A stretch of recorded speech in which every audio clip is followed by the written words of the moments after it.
Halloween.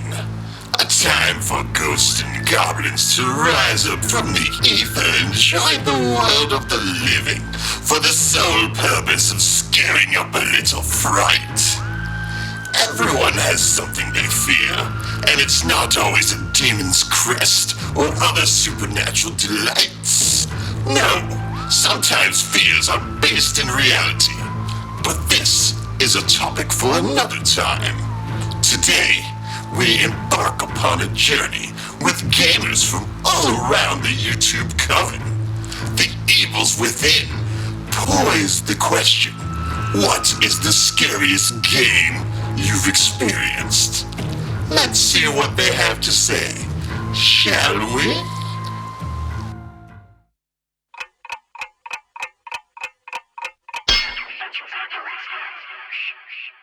Oh, what's up? Al here, Central Pennsylvania Reviews, and talk about scary games? You talk about scary games? Okay, I'll play. Mine's gonna have to be Condemned Criminal Origins for the Xbox 360. So if you've never played Condemned, it's a first-person, wouldn't say shooter, but first-person action horror game where you are a crime scene detective kind of guy. You're pretty much running around beating up crazy psychopaths with pipes and anything you can grab your hands onto. There's not too many guns, so I wouldn't call it first-person shooter. It's a first-person. It's not really much about shooter. Now, I'm not one for scary games. I like my games like I like my Michael Jackson albums. Thriller. But this was when the 360 first came out, and this game blew my mind with the graphics. You know, at the time, the graphics were amazing. I was playing Gears of War, and then my buddy lent me this game, and it was just, it blew my mind, and it was so creepy. And I usually don't go for the jump scares, you know, the boom kind of things, but, you know, I wanted to play it, and I really got into it, and it really creeped me out. It wasn't so much the jump scares, it's just a very cold atmosphere. You're holding a flashlight, and at one point you're holding a torch, running around trying to see, and that made it so much more scarier. This game is just amazing. If you haven't played it, you can pick it up for pretty cheap. I'd say $5 max. And if you have the means to play it, I would highly recommend it. They did come out with a second one, not so great. First one, pretty awesome. Reminds me kind of Dead Island mixed with, I don't know, non-zombies. It's neat, it's scary, it's spooky, it's creepy. It's a total Halloween game. Get it, buy it. It's cool, and I loved it, and you should love it too, because I said so. Just do it. Do it!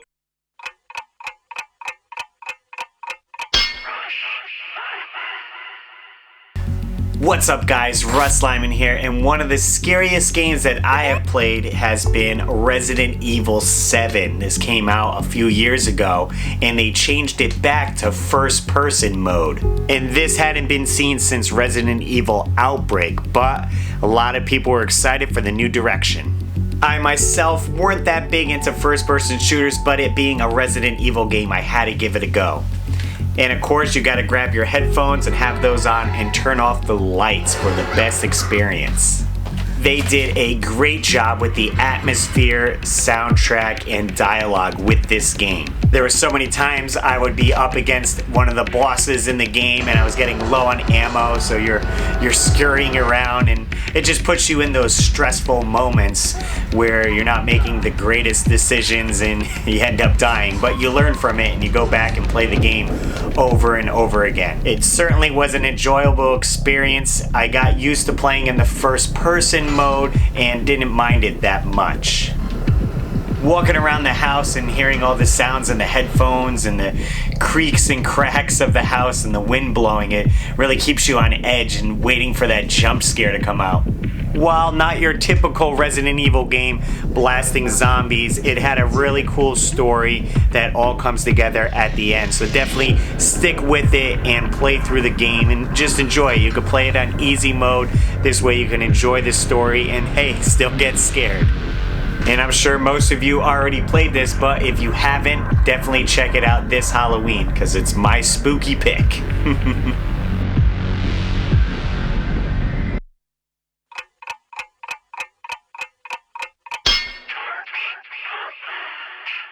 When it comes to the scariest games of all time, I'm a bit of a broken record. I'm always going to take this opportunity to talk about the Fatal Frame series. This has long been one of my favorite survival horror series, capitalizing on the eerie atmosphere of traditional and folklorish Japan, and apparently true stories that are not as true as they claim to be. This game really gets it all right. Walking around in these long dead foreign little villages infested with ghosts, listening to that creepy OST and those creepy sounds behind you every step of the way, it really gets under your skin. But loads of horror games have pulled off creepy atmospheres to a T. This is but one of Fatal Frame's biggest strengths, but Fatal Frame does something that most horrors fail to. It incorporates the gameplay into the actual fear that the game instills. Most games, when it comes down to the actual mechanical gameplay and the combat, it's just not that scary. Fatal Frame approaches its gameplay and combat with an idea that ramps the scares up tenfold. In Fatal Frame, the thing that you need to be afraid of are the ghosts, and some of them have pretty twisted designs and can really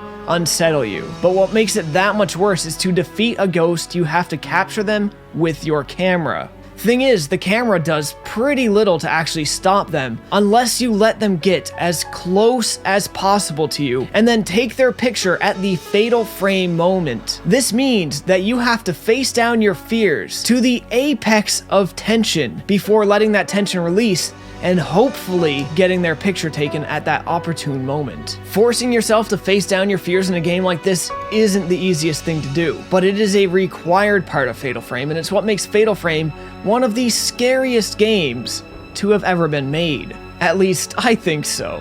I have long loved Fatal Frame and will always hail it as one of the greatest survival horrors not only of its generation, but of all time. And that's my nominee for the scariest game of all time, or at least the scariest one I've ever played. So I'm gonna swing this right back to you.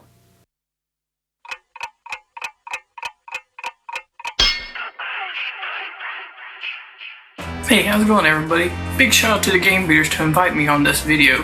First, let's set the mood.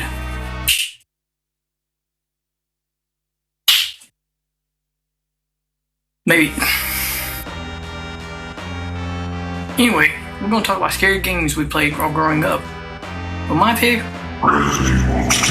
this was the very first PlayStation game I ever bought. And my brother is the one that had the PlayStation. I had a Nintendo 64. I never played the original game. But this second one, I saw an ad for it in a electronic gaming monthly magazine, and I got interested in it, so I picked it up. And this game had everything. It had gore, puzzles, action, scantily clad Japanese women, and wait a minute, what was the last part? And also, when you bought the game, there was an advertisement that you can fill out a little piece of paper or go online, I can't remember which it was, and you can be in the upcoming Resident Evil movie. And who wouldn't want this face to be in their Hollywood movie? This game was great. It had everything I wanted. But it also had some fantastic jump scares. Just thinking about the first time that Mr. X busts through the walls to grab a hold of Jill for the first time, it reminds me kind of like a Harvey Weinstein attack. And if you're Leon, Kevin Spacey.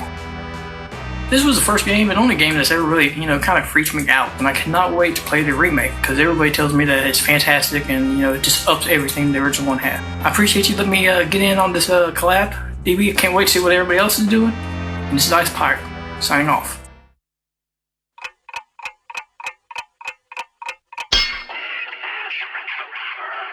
Hey everybody, Chris, the old ass retro gamer here, gonna talk a little bit about a pretty scary game I played back in the day. It was all about this game called D that came out on the 3DO, later came out for the Saturn and the PS1 also. I had never played any of those graphical adventure games like Myst, and when D came out, I thought it looked really cool. It had a scary cover, so I was like, I like scary games, I'll pick this one up. So I brought it over to my friend Charlie's house. He had a 3DO also, and we ended up spending all night playing it. It was unlike anything else we'd played at that point in time. The entire game is CGI. It's almost like a 6-hour-long CGI cutscene that's interactive. It plays this girl named Laura. Her father's a doctor, goes absolutely crazy at the hospital where he works, shoots up the place, and then runs to this old mansion to hide from the police.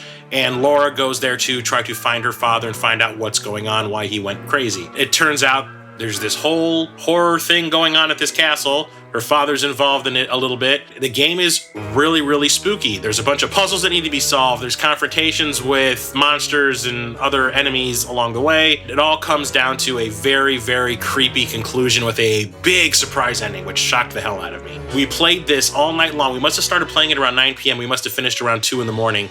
We had all the lights off in the joint. Every time something new popped up at us in the game, we would jump, we would scream. It was freaking awesome. I had never played a game like that actually legitimately scared the crap out of me and creeped me out in more ways than one. It was a very unique game, and I've played it nowadays, and nowadays it's pretty tame compared to everything else out there. But man, I am not a person that scares easily. I never jump in horror movies because I can see that stuff coming a mile away, but D took me by surprise almost every single time, and it stuck with me because of that. So therefore, D, for the 3DO, PlayStation 1, Saturn, what have you, check it out. It's a fantastic game. I think it still holds up even though it is a little bit slow, but it's still great.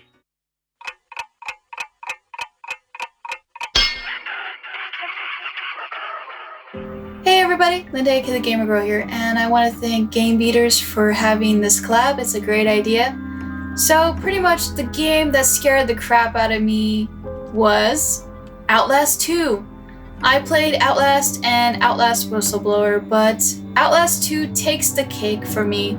Not only was it super dark, but at certain points you had to be very, very fast. You had to run, you had to make sure you hit points and puzzles at certain times. If you didn't do it, you would get attacked by several things. Also, the torment of the guy you're dealing with, and you cannot even fight back. All you could do was either hide or run. If you hid, you had to make sure you hid in a good spot because otherwise the AI could sense you, and it was ridiculous how much. You had to watch your battery life. It was not like how the first one was where you could figure out and try to get the battery life to work. No, this one you literally had to make sure you checked your battery life and was good with it. Another thing that scared the crap out of me was all the people that were in the game. There was one character that she had a pitchfork. Oh my gosh. She literally was mad crazy. The first time I'm playing it, I was like, hey, how are you? Are you gonna help me out? She came at me, pile drive me in the heart with that stick that she walks around with. I must have blacked out her name because I was so scared the first time she killed me, and I was just like, what the hell? But the whole time you're going from a bunch of stuff going on, like scary dark, to everybody's hoarding after you, attacking you. You have to run and you have to make sure that you avoid everything as much as possible. And that's the one reason why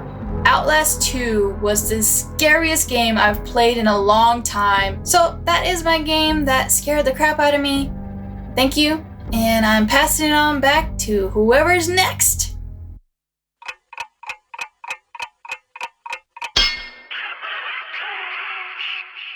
Hello everybody, how are you doing? I hope you're doing great. Kamui here. I was talking to the Game Beaters. They asked us to make a collab video about a horror game that I really like it. And I chose to talk about D, or Dino Shokutaku, made by Warp, more specifically by Kenji Eno. This guy was a genius, in my opinion. Sadly, he passed out, so rest in peace, Mr. Eno. D is a full motion video game where you play as this girl, Laura, and as you can see in the intro of the game, you come to investigate why your father, a huge, important doctor, started to kill everybody in the hospital that he worked as a director. I remember back in the day, I was so interested about this game because it was so different. Nowadays it's not that scary, but back in the day, man, I was really, really scared of playing this alone. I used to play with my two school friends. D for me is not only a game, it's more an experience because it's basically a puzzle full motion video game. You have one scene that is a quick time event. Before the quick time events were created, I still think the game holds up well. The animations are not as good as the games now, but man, the way the story is told, the way that things happen, it's really different.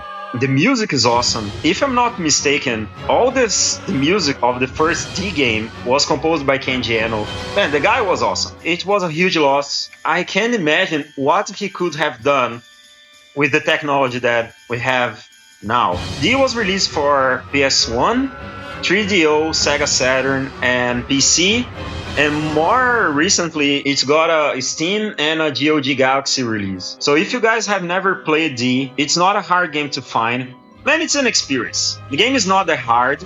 It has some difficult parts, but the puzzles are not so hard. You can use Laura's Mirror, that gives you hints. You have only 2 hours to beat the game in real time, and if you don't, it's game over. And the game has also 2 endings, a good one and a bad one. If you have a chance, please play D, you will not regret it. It's an awesome experience. And if you can, please play it with the lights off. Thanks for watching, and thanks Game Beaters. Thanks guys for giving me this opportunity to talk about this awesome game that nowadays I think it became a cult classic. Happy Halloween, everybody!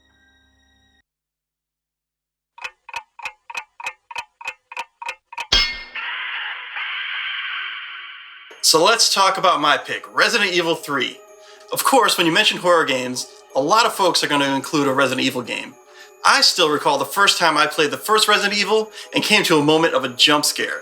At the time, I had never experienced a jump scare in a video game, which was an epiphany of sorts, because video games had the potential to scare you. So flash forward a few years later when Resident Evil 3 hit the Dreamcast. Sure, there were a few expected jump scares, but the real looming menace was Nemesis himself. This brutal bastard would relentlessly chase you after draining you of your life, ammunition, and supplies. And that's if you're lucky enough to survive his attacks to begin with.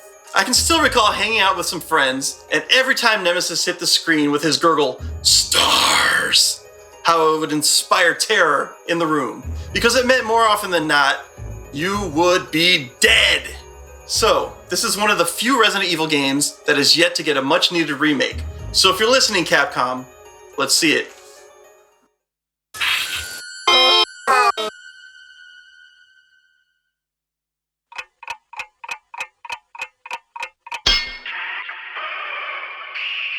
Hello everybody, Dick Boots here. My pick is the first Silent Hill for the PS1, made by Konami. I know that's some low-hanging fruit. A lot of people think of it as a Resident Evil clone. This was really the first game that really spooked me. It kept me up at night a little bit. All the fog that would come off of the buildings would hit on the enemies. You wouldn't see them until you were really up on them. When the enemies would come up to you with their disjointed bones, and really created some immersive gameplay with the atmosphere, everything from the music that would change a little bit when you'd open a door in a hotel or a school or what have you. No one really made sense of the plot in this game. The 4 endings were pretty cool. The one was a little odd where you'd get abducted by aliens. That's my pick, the first Silent Hill for the PlayStation 1.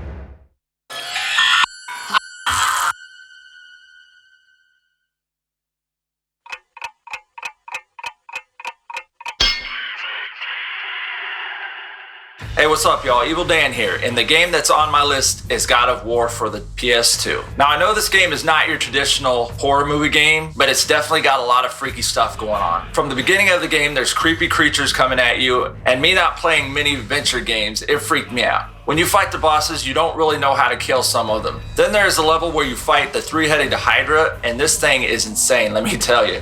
When I first fought it, I had no idea what to do. So yep, I looked up a walkthrough. And I still had a hard time beating it after watching the walkthrough. Every level gets more difficult as you progress. The music is pretty crazy and makes the gameplay even more intense. With all of the difficult platforming and obstacles in your way, makes for an intense experience. Death is always around the corner. This game definitely leaves a lasting impression on you. So there you have it, folks. God of War 1 for the PS2.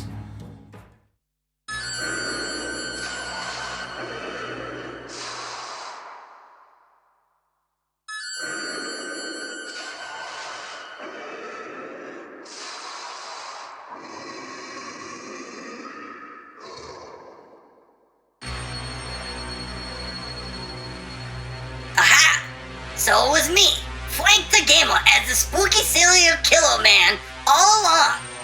Cause isn't that what Halloween is all about? The scary trick or tweets.